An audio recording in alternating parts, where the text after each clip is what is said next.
즉 그들이 갖고 있는 집이나 자동차는 대부분 대출로 이루어져 있고 그들의 순자산은 거의 없다고 보면 됩니다. 즉 이들은 한 달 벌어서 한 달 먹고 사는 사람들입니다. 지금의 자본주의는 지속 가능하지 않다는 걸 의미하고 있습니다.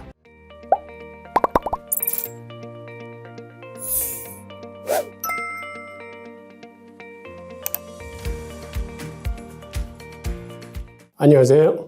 홍익규입니다. 오늘은 미국발 역환율 전쟁의 흐름에 대해서 한번 알아보겠습니다. 우리가 역환율 전쟁을 알기 위해서는 사실은 달러의 속성을 알아야 됩니다. 그리고 달러의 속성을 알기 위해서는 지난 달러의 역사를 이해해야 그간 미국이 어떻게 달러를 운용해야 하는지 내막을 좀 알게 되는 겁니다. 자, 그러면 제가 보기에 달러는 교묘한 외줄타기 환율 고개를 하고 있어요. 얘기는 무슨 얘기냐면 미국은 시종일관 강달러를 외칩니다. 하지만 속내는 항상 약달러를 추구하는 게 숨어 있습니다. 그거는 지난 반세기 동안 세계 4차례 큰 환율 전쟁을 모두 미국이 주도한 사실을 보면 알 수 있습니다.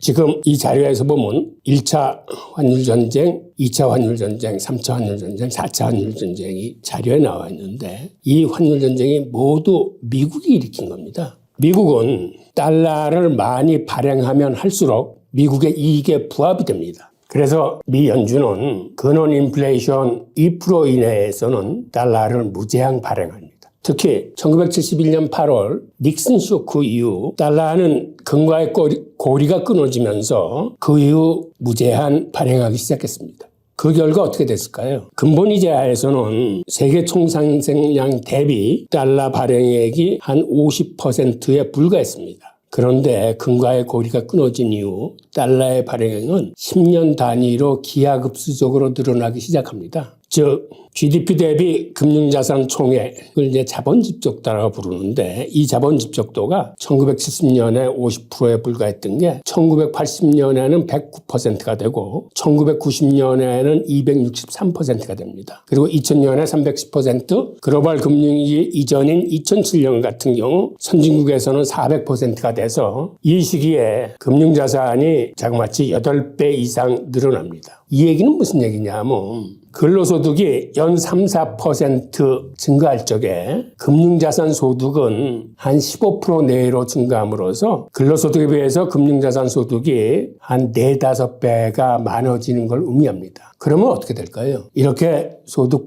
불균형이, 즉 소득 불평등이 심화되면은 이거는 빈부격차로 이어지게 됩니다. 그리고 이런 자본 집적도로 인한 소득 불평등 이외에 닉슨 쇼크 이후 벌어진 일이 주주 자본주의가 득세하게 됩니다. 이 얘기는 무슨 얘기냐면 1971년까지는 생산성 증가는 대부분 근로자의 임금으로 흡수가 됐습니다. 즉 생산성이 증가할수록 그들이 갖고 가는 임금이 올라갔었는데 닉슨 쇼크 이후에는 생산성 증가분의 대부분을 주주들이 갖고 가게 되고 근로자들은 그에 상응하는 보상을 받지 못하게 됨으로써 이 소득 불평등이 더 심화되는 그런 꼴이 되고 말았습니다.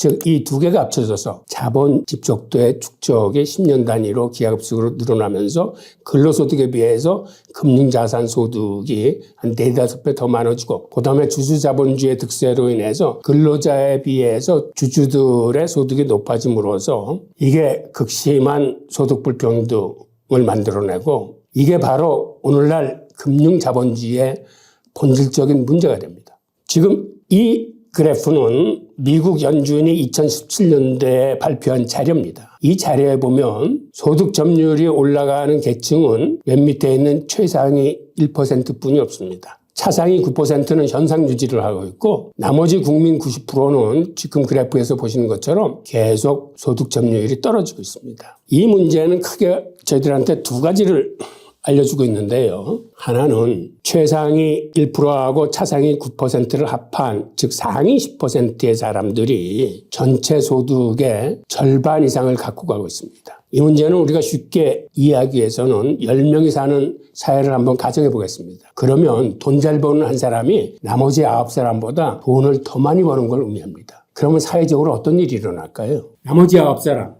곧 중산층과 서민들은 대부분 버는 대로 다 소비를 합니다. 그런데 돈 잘 버는 한 사람한테 사회 전체 소득의 50% 이상이 들어가면 그 사람은 쓰는데 한계가 있어요. 즉 그 사람한테 들어가는 돈은 대부분 곳간에 축적되고 사회로 환류되어 나오지 못합니다. 즉 그만큼 수요가 부진하게 된 거죠. 과학과 기술의 발달로 생산성이 향상돼서 공급은 과잉되고 있는데 기본적인 수요가 부진해가지고 즉 소득의 50%가 사장되고 나머지 소득 50%만 소비됨으로써 그 사회는 극심한 불경기 내지 공황을 맞게 됩니다. 이게 오늘날 금융자본주의의 본질적인 문제입니다. 이러한 소득 불평등은 필연적으로 부의 편중, 빈부격차로 이어집니다. 그 빈부격차가 저희들이 생각하는 것보다 좀 심각한 편이에요. 미국 같은 경우를 보면 상위 1%가 미국 전체 부의 40% 정도를 갖고 있습니다. 차상위 9%도 한 37%.